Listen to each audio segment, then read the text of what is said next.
I'm Mike Bowers and I'm photographer at large for The Guardian Australia. I'm talking pictures this morning with crowd-funded cartoonist, the one and only Glen Le Livre, and a very warm welcome back. Morning, Mike.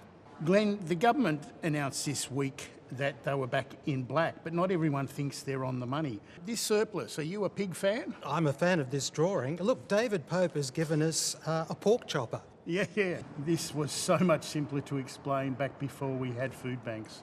The person here in the corner is saying, frankly, my dear, I don't give a ham. Yeah, well, we're taking this baby to the docks and turning it into a submarine, Katie. Strap yourself in.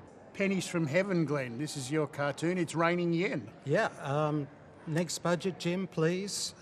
Throw cash. Yep. I prefer cost of living relief that doesn't leave a bruise.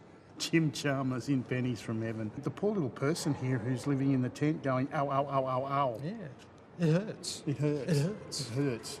I did love this cartoon by Matt Golding. The Coalition will always be better managers of getting headlines claiming they're better economic managers. It does seem like that, doesn't it? It's like there's a natural assumption that somehow the Coalition is a better manager, despite any sort of other evidence around. To the contrary, yes. Don't let anybody in Canberra tell you size doesn't matter, particularly when it comes to column inches. Yeah, that's right. Fiona Katowska's here. Top tips for what to do with a budget surplus. Convert it to cash so everyone can see in real life how much money you didn't spend, with little Jim here going, ta-da! Build a giant solid gold statue so generations to come could commemorate this glorious achievement. Yeah, 15.8 billion in 2024 with all the... We're not worthy. And finally, gives something back to those most in need to help inspire fiscal rectitude. It's the least we could do. Yeah, back in black mugs are given to the homeless here. I tell you what, something else you could do is spend it on a fleet of those sweet pork chopper easy miser rides. Glenn, climate change isn't just about the environment, it's about power politics, of course, and always has been, I suppose. Lovely Matt Golding cartoon. Run us through this. The Coalition claims that renewables, contributing a record 74% to the East Coast energy mix, only reinforce the urgency of implementing their renewables delaying nuclear policy. Yeah, right. It's true, especially when it comes to renewables. Every yin needs a Loy Yang. Megan Herbert has picked up on what is fine and what is not fine as far as demonstrating against emissions. When is a smokestack like a can of soup? Yeah, that's right. So this is fine, and this is jail time and fine. Of course, she's picking up on the protests that threw vegetable soup, of course, at the Van Gogh. A lot of it going around. Mike, we're running out of things we can protest. Lovely John Kadelka. OK, bushfire, you give me no choice but to pull the climate trigger. Curse those extremist Greens.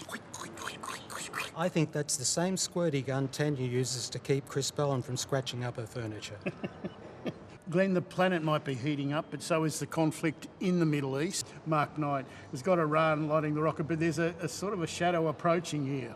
Funny, Mike, but those don't look like kids' shoes. No, they don't, do they? This is a Dean Alston cartoon from the West Australian. Look at this. What a can-do type of guy. This is jumping out of the plane. And yeah, I'll fix Hezbollah, then I'll come back and I'll fix the ABC. He certainly will. Wow. Somewhere over Lebanon. I did like this David Pope cartoon. Israel's just right to defend itself. It's a cereal box. I think this could possibly leave a very bad aftertaste. It could, but high in fibre. And it's permanent illegal occupation of Palestinian territories. There you go. It's what you want from a inflated breakfast cereal. What's the opposite of shrinkflation? Finally, you have the peace dove and the olive branch incarcerated. Yes. It's a very sad cartoon, this. The poor old dove doesn't look very happy at all.